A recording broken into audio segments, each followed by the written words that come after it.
What's going on, you guys? It's Cody Steck. Welcome back to the channel where we talk about all things money, stocks, and real estate. Today, we've got another EV message for you. We're going to be talking about SBE, Switchback Energy, or Chargepoint. We've got a very special video for you here today because we're going to take a look not only at the stock itself, where it's at, and where I think it's going. We're also going to talk about the merger and what happened with that. And then at the end of the video, for those of you who are really interested, we're going to take a look at how to use a Chargepoint charger in person. I actually went and did some filming over the weekend, took my Tesla to a charger, hooked it up, got everything going, and wanted to see how this actually worked. Because if I'm going to invest in this company for the long run, I want to know exactly what their business model is, how it works, how easy it is to use, how convenient and reliable it is, and kind of what their MO is as far as like doing business, right? So this is something that's very important to me that I wanted to find out. So that's what we're going to be talking about here today. First, I want to talk about the actual stock price. So we're going to jump into Webull here in just a second and take a look at that, but we did see a run up over the past couple of weeks, and then we saw a major pullback just like most EV stocks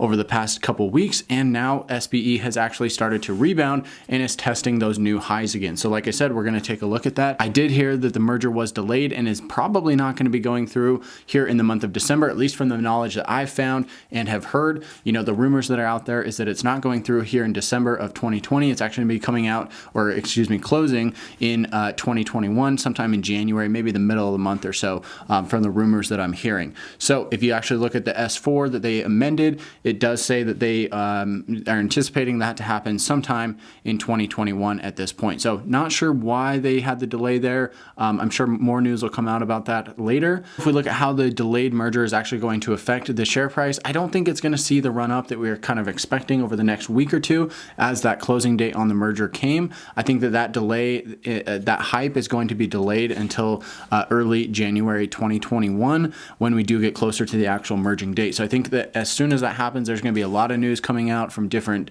news articles, from YouTube, from the company itself, all of these different sources, and that's going to kind of push that price up. So right now, I think we're testing those highs of right around $37. I would not be surprised if we kind of sit at that mark until we get some more significant news and until we get a little bit more hype into the stock. So as I've always said, guys, make sure to, if you're investing in this company, make sure to be in it for the long run, right? This is a long-term play, and there's a lot of value to be had here, but it is going to take 2, 3, 4, 5 years for your share price to actually increase to make a very nice profit. I do think it will happen, and I'm very pleased with what I found with how this company is being run and how it actually works in the real world.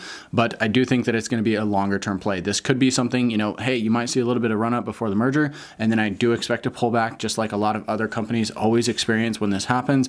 I do expect that pullback to happen, and then we'll have to see how kind of, where it goes from there, day by day or week by week. So with that being said, let's actually jump into Webull here, which, by the way, if you haven't gotten your free stocks using the Webull link in the description below, make sure to do that. That's a way to support the channel here, and I really appreciate the support. Use that link and you'll get up to 3 free stocks using the Webull platform. So let me pull this up here. So we're looking at Switchback Energy, and this is looking over the past couple of months, and you can see that we've looked at this, we've looked at this a number of times. So you saw the big run up here, all of this buying, all this buying, all this buying, slight dip, hit the new high of $37.13, and then came back down here to just under $30 for a couple of days, and then saw the big run up again December 3rd, December 4th, we hit 32, and then today we're back up to $36. So we're up 10% on the day with Switchback Energy, up $3.38. Like I said, this high right here, we obviously tested this twice. I think that we might hit this level, we might kind of bounce around right here, and I do, I honestly wouldn't be surprised if it did come back down a little bit, just because we're not going to see that merger here in the next couple of days, or the next week or so, I should say. So I would not be surprised if we don't see, it bust through this high right here. Once it does, I would not be surprised to see this, climb upwards of $40 or more on the actual share price for that. So what I want to jump into now is actually where I took the Tesla, my Tesla Model Y, to one of these Chargepoint chargers. I did some filming, showed you guys exactly how it works. I'm going to show you how to get set up, how to pay, how it hooks up to the adapter, how long it takes, and just some general thoughts about using this Chargepoint service and why why it's so powerful. This is actually something where you're going to kind of plug it in at a place where you're planning to stay for a long time. So this is your office space, this is movie theaters, this is golf courses, this is grocery stores, stuff, basically anywhere that you're going to be for more than like an hour or something. This is where you're going to see a lot of these Chargepoint chargers. I think the cool thing about this is you can get enough charge where it's like, hey, if you go to the grocery store and you're there for an hour to get all your stuff and get checked out and go through all that crap, I mean, charging up for an hour in the charging, at the charging location is actually a really good thing. It kind of gives you the ability to just kind of charge up on the go as you go. And as these get built out and you see more and more of these chargers popping up, I think it's going to be extremely powerful, and it's going to open up the EV market and just really, provide a lot of opportunities. So with that said, let's jump into those clips there and take a look at how this process actually works. Okay guys, so one of the things I love about Chargepoint is you can get these chargers literally anywhere. The cool thing about this too is it looks like they partner with the owner of the land. For instance, we're here in a parking garage just outside of an office building. It looks like they partnered up with the owner of the office building, or at least the property manager or whatever. So they've literally got a charger right here. You can plug in and charge while you're at work, and they just hooked it up. They've got the conduit running right here along the ceiling, all the way over and down into the charger. So that's one of the cool things about this. You can literally set this up anywhere and have charging. It's not like Tesla, where you need 10 superchargers right next to each other. Yeah, this might be a little bit slower. We're gonna find out. We're gonna hook this up. We're gonna use my phone and get everything started to see exactly how this system works, because I wanna really understand the business here. But I think this is one of the coolest things about this is you can set this up and you're good to go. That's why there are so many of these Chargepoint chargers, and this is why they're gonna continue to dominate this market space. So literally what you do, you've got the screen there. You're gonna open up Apple Pay if you've got an iPhone, and you've got a Chargepoint card here. You literally just hold it up, your phone beeps, and you're now authorized. You're gonna take this, you've got your charger here, come over to the Tesla, you've got that there. Then you're gonna take this fancy adapter that came with my Tesla wall charger, and we're just gonna pop that on there real quick. Hold this with one hand while we get the camera going. So now we've got the adapter on the end of that, and we plug in, and we are charging. So let's see what it says here. So it says waiting for vehicle. Let's go check out what's going on inside, and we should be charging. So jumping into the vehicle, you can see that we're now charging at 10 miles per hour. All right, so now it's updated. We are charging at 19 miles per hour and pulling in 30 amps, sitting at 206 volts here. And we're expected to finish charging in 3 hours and 55 minutes. Just one quick note I wanted to add in here. As I was editing the video, I realized, hey, some people might have questions about this. My Tesla Model Y was set to a 30 amp limit on the charger, even though I believe the onboard charging system can handle up to 48 amps. So that was limiting the amount of power that I got from the Chargepoint charger, and that was only charging at 19 miles per hour.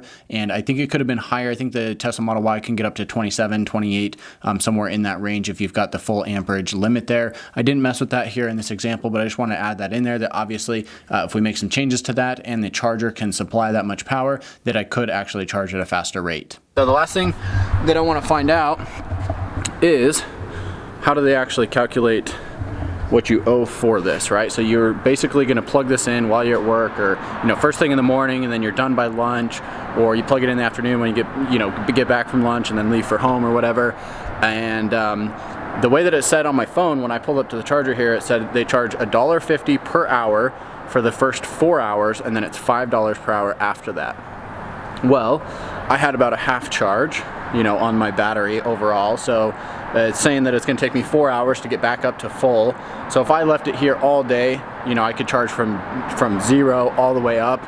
Those first 4 hours, I'm guessing, are only going to cost me $6, but then the remaining hours are going to cost me a little bit more. Let's say it's another 4 hours, that'd be $20. So it's going to cost me $26 to fill up the entire car. So the consensus that I'm drawing from these chargers is that you're really meant to charge these while you're staying at a hotel overnight, or you're at your office building, or you're at dinner where you're going to be there for a couple hours, or at the golf course, right? Because these are not charging as quick as this Tesla superchargers. So I think that's probably could be one of the downsides to these Chargepoint chargers as opposed to Tesla supercharger, but really the supercharger's there to, like, you know, fill up really quick, right, and get back on your way.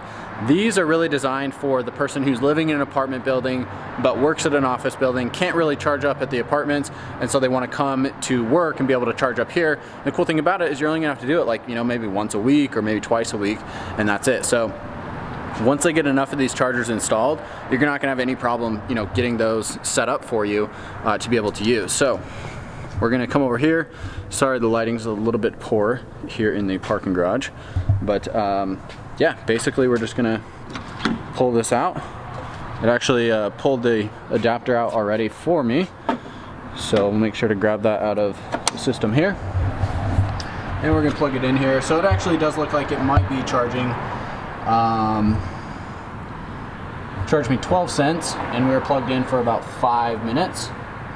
So doing some quick math, that would be, what is that, 12? 12 times 5 is 60, so 12 times 12 would be, yeah, about $1.50. So actually that's all it's charging me for. This system, really cool overall. I'm really excited about this company. I think they're gonna dominate the space because of this exact reason. You can get this conduit run basically anywhere. And one day, who knows, maybe this whole parking garage will be filled with these chargers. I'd love to see that happen.